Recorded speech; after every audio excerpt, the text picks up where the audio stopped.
realized that something wasn't adding up. When I was in high school, I was working at Indian weddings. I was playing a drum called the dole, and I got to meet a lot of the local Indian DJs that work at Indian weddings, and we became friends.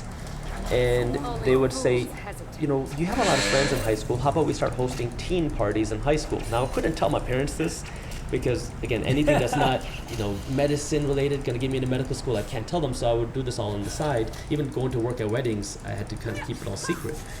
And I was like, okay, let's do it. It was fun for me. So I was 16 years old and I started hosting these teen parties at a local restaurant that just opened up, and they wanted some exposure, so they let us do it there for free. And it was fun. But then I was like, I know this is a hobby. I'm going to go to college and I'm going to become a doctor, and this is all going to become history. Well, I go to college, I'm 17. I don't know what to expect because my parents didn't go to university here. And I think that everybody goes to college, they spend their Friday nights in the chemistry lab, they all want to become this big thing and they want to spend all their time studying in college. And I get there and everybody is partying, drinking, blowing money they don't have on all this stuff. Like, I don't party, I don't drink, I never drank, I didn't smoke. So for me it was like a big shock. And I was like, this is weird. Like, this is not what I expected. But I still need something to do on Friday nights. So that entrepreneur side of my brain kicked in again. It was like, oh, let's bring this party business back to college. Because that's all I knew. So I was like, oh, okay. So I'm 17. I start knocking on the doors of all the clubs, venues, bars, restaurants, asking if I can host party here. And again, I'm not a party person. I don't drink. I don't smoke. But this was the only hustle that I knew. And, I just didn't know much else. So eventually I found a club that would work with me, and they didn't want to charge me anything. They would let me work on essentially a commission basis that they'll take a percentage of the revenue that I bring in. And I said, okay, it doesn't cost me any money because I didn't have a lot of money. I started hosting these parties, but I still knew that this was just a hobby, something I'm doing because I was bored on weekends. Then I started studying to go into medical school. And this is where things really shifted because I had some cash saved up in the bank. And now this is like the bottom of the 2008 crash, because I was in high school when the 2008 crash happened. Around 2012 was when I was studying for the MCAT, so real estate prices are at rock bottom and the markets are still really shaky. And I'm starting to study for the MCAT and I am bored out of my mind trying to study for this because I just wasn't very passionate about it. And so during my breaks, I would read business books and I would go on the Yahoo Finance and I would study what's going on in the markets just for fun. And I kept hearing about how real estate is at rock bottom on the news. And the business books that I read always said that wealthy people invested in real estate. I had no idea what that meant. I didn't know any real estate investors. I didn't know what real estate investing was. I didn't have investor people in my family, so I didn't know what that meant. So I was like, well, if wealthy people invest in real estate, maybe I should invest in real estate. So I brought up the idea to my dad. I was like, Dad, I want to invest in real estate. He's like, shut up, you're stupid, go study and become a doctor. You can worry about all this other stuff after you become a doctor. And I was like, okay.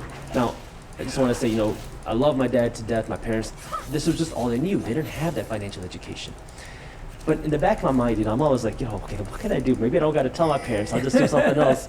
I had a little bit of cash saved up in the bank from the party business that I was running. So I started looking at rental properties to buy. And I found this small condo on sale for $8,400. That was the price of the condo. Wow. And that same condo a few years prior had sold for 150 grand. So the 2008 crash really decimated the real estate market in Michigan because Ford, Jim Chrysler were just hit so hard. And so I was like, okay, well, this is not a bad price. I can afford this. I made an offer for $4,000 and it was in foreclosure. The bank countered with $7,000. And then I said, how about we settle at $6 grand? And we were trying to go back and forth, and then they said, well, we have another offer on the table. I didn't want to lose this deal because I already looked at a few. So I was like, okay, well, I'll make an offer for $8 grand. So it was a bidding war. The other person offered less than $8 grand, so I got the condo. So I bought the condo for $8,000, but a little bit of work into it. It was in pretty good shape, and I got it rented out for $600 a month. Now I'm 19 years old, and I had no idea what I was doing, but all of a sudden, once I got it a little bit figured out, I was like, wait, this condo is paying me every single month, and I don't have to go and host a party. I don't got to go to work. I was working at Auntie Anne's Pretzels a little bit before that. I was like, I don't got to flip pretzels. I don't got to host this party. I don't got to work at a wedding, and it's paying me? Something doesn't make sense. Like, how come I was never told about this? Like, I was doing good in school. Like, I thought I was like smart. I thought I knew what I was doing. turns out that there's a whole world of financial education that we're never taught. So now the traditional system is go to school, study hard, get good grades, get a good job, climb the corporate ladder. And now I'm starting to realize, wait, there's a different system here that none of us are ever taught, where the goal isn't to just get a job and climb the corporate ladder. What wealthy people are doing is they're working to own the corporate ladder. I was like, I didn't even know that you could do that. Because now if you can own investments, if you can own assets, you own things that are going to be paying you without you having to physically work.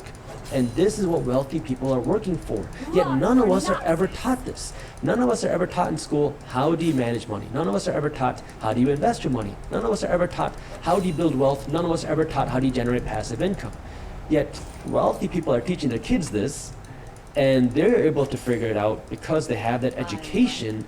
But for the majority of us, we're not taught this. Unless you're willing to go out of your way. Now, YouTube has made it a lot more accessible, thank God. Yeah. But before YouTube, you had to go out of your way to read books and take classes, and it's tough. It's much harder to read a 300-page book than it is to watch a 10-minute YouTube video. Yeah, definitely. So that was a big turning factor for me, because that's when I started to realize that there's something different that you can do. So the second habit that we talk about, breaking away from that traditional system, asking the question why. And then the third thing is understanding what money is.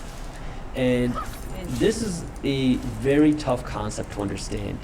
And I guess the best example that I can give of this is kind of going back to the traditional Indian culture, because in India, it's a very common thing that when somebody has extra cash, extra rupees, they want to convert these rupees to gold. It's why in India a lot of gold is transacted during weddings, because they want to give money. And the way that they do that is through gold, because inherently people understand that the rupee loses value. And I don't think that people understand the why or the ins and outs. It's just normal. That's just the culture. So people take the cash and they buy gold. And the reason why now we need to understand this here in our culture is because when we think of money, there's two different aspects to it. There's a currency, which means something that we use to buy and sell things in exchange, and then there is the store of value. And many of us assume that our money is supposed to be a store of value. It's supposed to keep its worth. But now, because of the 2020 pandemic and the 2021 inflation and the 2022 inflation, we're seeing that, oh my God, my savings don't buy me as much. My earnings are not stretching as far. And so we're starting to really realize here that maybe my dollars don't hold the same value. And so now it's understanding what is money. Well, there's two aspects. You have the currency aspect to buy and sell things, and then there's the store of value. What wealthy people understand is that money doesn't act as a very good store of value in today's day and age. So you want to take your money and convert it to something that is a store of value, or maybe something that's actually going to produce you income. This is like something that's so important for everyone to understand. And what's interesting is my first video to go viral was back in 2016. And in that video on my Minority Mindset channel, the reason why I think it went viral was because I talked about this whole idea of when you save all your cash in the bank, you're becoming poorer each and every day, because back then inflation was between 2 and 3%, while your bank was paying you 0.5%. So I said was, look, you're losing 2 to 3% of your cash's value every single day, so you need to do something with this money, because your money is losing value. In 10 years, it's going to be worth less than it is today.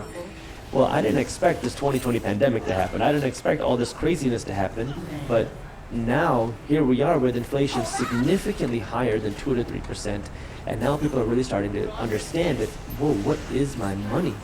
And you have to be able to understand this, because this is the driving reason for why wealthy people don't want to save all their extra cash. You want to put your cash to work, which brings us now to the second side, right? What do you want to do?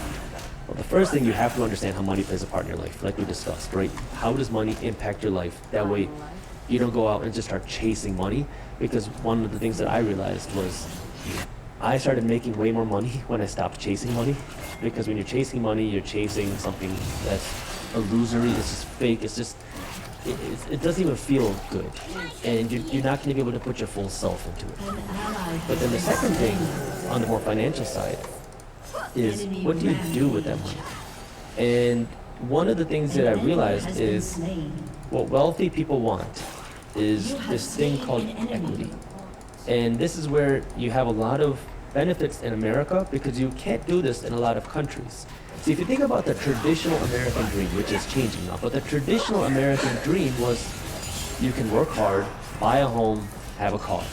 But the whole idea of buying a home, the reason why this was the American dream was because if you can buy a home, you can work over the years to pay it off, and now you have equity in your home, and now you have this sort of generational wealth that you can pass down. You have an asset. Well, that traditional American dream is now an American nightmare with the high cost of home ownership, with wages not keeping up with the cost of living. However, that doesn't mean that the American dream is dead. It's just changed. So what is this new idea of the American dream? Well, if you go back to the root core of equity, this is the real dream of wealth, and something that you can build for yourself and for your family and for generations is if you have equity. Now, how do I explain this? Well, if you think about any company, especially the bigger companies, it's easy to understand. There's two types of people that are involved. You have the workers and you have the owners. The workers are working for a salary. You go to work every single day, you get a paycheck, you're getting a salary. The owners of the company are not getting paid a salary, they're getting paid in profits. They want the company to make bigger profits so that they can make more money. Now, there is some overlap between the workers and the owners. If you are a founder, you're probably an owner as well. The CEO might have some ownership, and some newer companies, they'll give equity to the workers as well. But when you have equity, you're getting the profits of a company. Everybody in America in this system needs to be a business owner if you want to become successful. Now, the one thing that I want to caveat that with is the majority of people should not try to start a business. And the majority of people should not try to operate a business. Now you might say, Dustby, you just said everybody should be a business owner. How does that make any sense?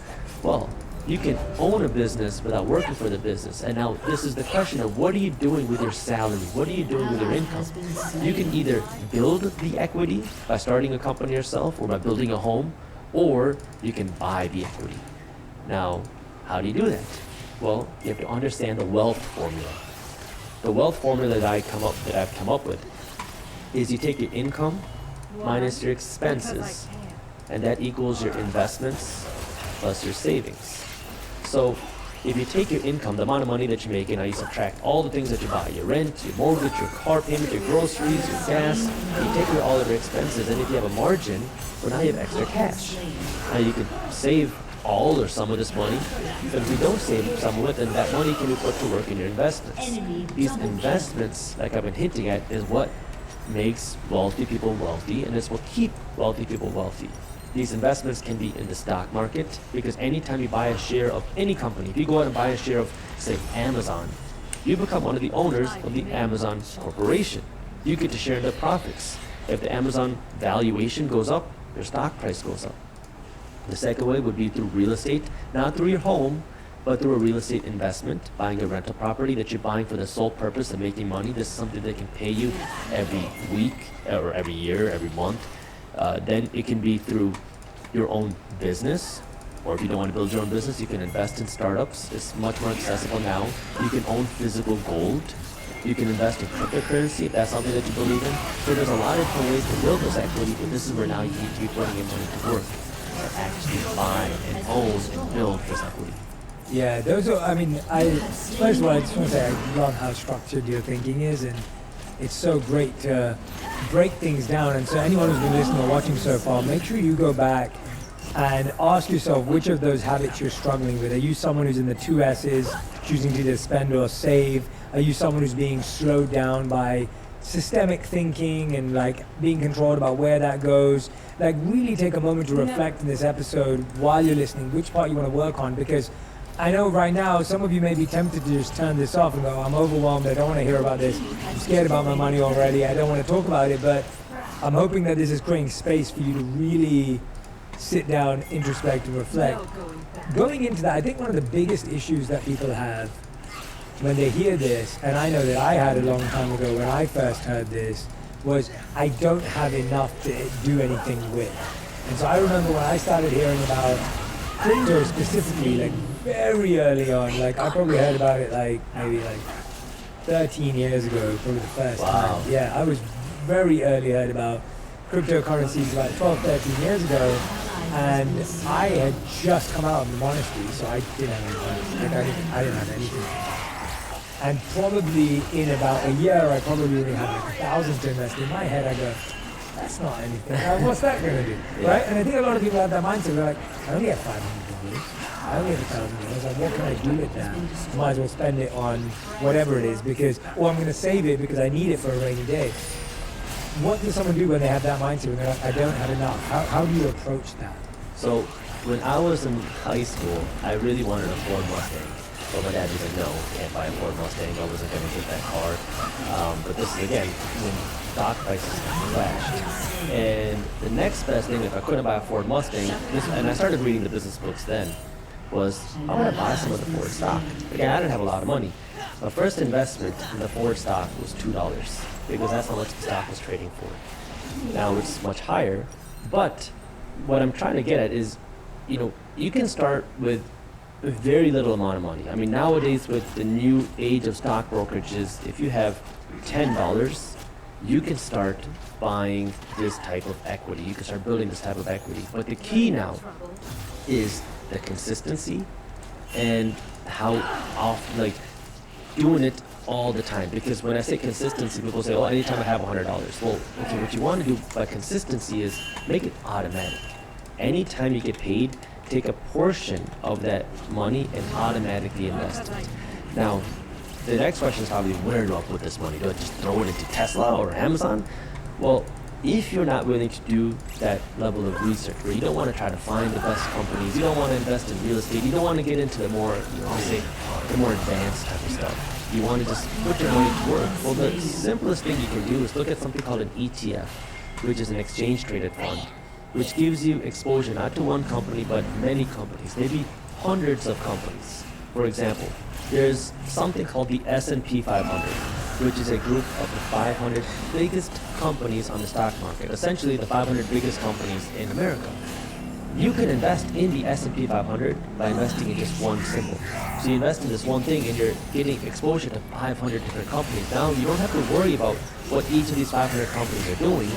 You're just investing essentially in America, the future of the American economy. If that's something you believe in, well now, every time you get paid, put in $100.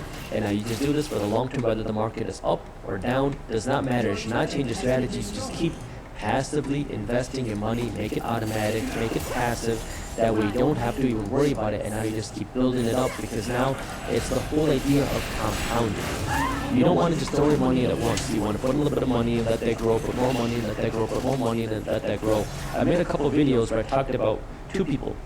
One was a janitor, one worked in a school. Both of them made very little income, yet both of them retired very wealthy. And the reason, and I'm talking about in the millions of dollars, and the reason why they were able to retire with $1 million plus was because they took a little bit of money every time they got paid and they just invested that money. Not matter what else was going on in the world, they always paid themselves first. They always invested in assets before they started going out and buying things that made them look rich. Every single time. And when you put that little bit of money to work, whether you're starting with $25 or $250 or $1,000, when you put that money to work and you do that consistently, over time, you can build real wealth. I mean, if you look at a compound calculator, a few $100s a month, compounded from the age of 21 to 65, getting an average rate of return, we're talking about millions. But it just starts with making a small investment first and being consistent with it. Always being important. I love that. I'm glad you brought that up, because I think the other option, so as I was saying there, is the issue is I don't have enough, it's not going to matter, right? Like, that's one mindset. The other mindset is, and it's almost the opposite, it's the idea of like, I want to make money quick. Yeah. Right? And I feel like it's like, I don't know, I want it now. And I think there's this mindset, especially what you keep saying about how the lifestyle is being portrayed, that we almost feel like people just change their lives overnight, and that they all of a sudden have like a portfolio of rental properties, or they all of a sudden have a nice house or a nice car or whatever it may be, and all of a sudden we're wondering, well, how does it happen that quick for me? And then we get stuck in a get rich quick scheme, or we get stuck in like some quick win. How it sounds like to me that one of the biggest trainings is in the discipline of being able to postpone pleasure. Because what you're saying in any market is it's going to take time. Like, you had to save up 4 to 8,000 for your first condo that you bought. Yeah. First of all, you had to work for that money. You had to save that money Yeah. so that you could invest it. Then you were able to buy this 8,000 condo, which obviously has had great, growth, I'm sure. But there was a lot that took to get to that. Whereas I think right now, people are like, oh, I'd rather spend $100 a month, Yeah. right? It's a real decade of sacrifice, and there's really no way around it if you want to fast track your way. Now, the best investment you can make if you want the better returns, the bigger returns, is by investing your money in yourself. And the tough part is you got to be willing to go through the time and the effort, because you're right, it takes time. Unless you have that experience already there, you have the mentors, you have parents, people who can guide you through it. Maybe you can shorten it, but I didn't have that. So for me, it took me a solid decade to figure it out, to go from business idea to business idea to business idea to get go to failure to get scammed after scammed. Those things are what teach you, and when you go into it, it sucks. You don't realize that you're going through a lesson. You just feel like, dang, I just got screwed over. Yeah. You know what I mean? True. But it's you got to keep the goal, in mind, and it's understanding what is more important to you right now. Because you're right, the last thing that you want to do also is get into this idea of just pinching pennies. Because at the end of the day, a penny saved is just a penny. And the thing that I can best do to illustrate that is, if you make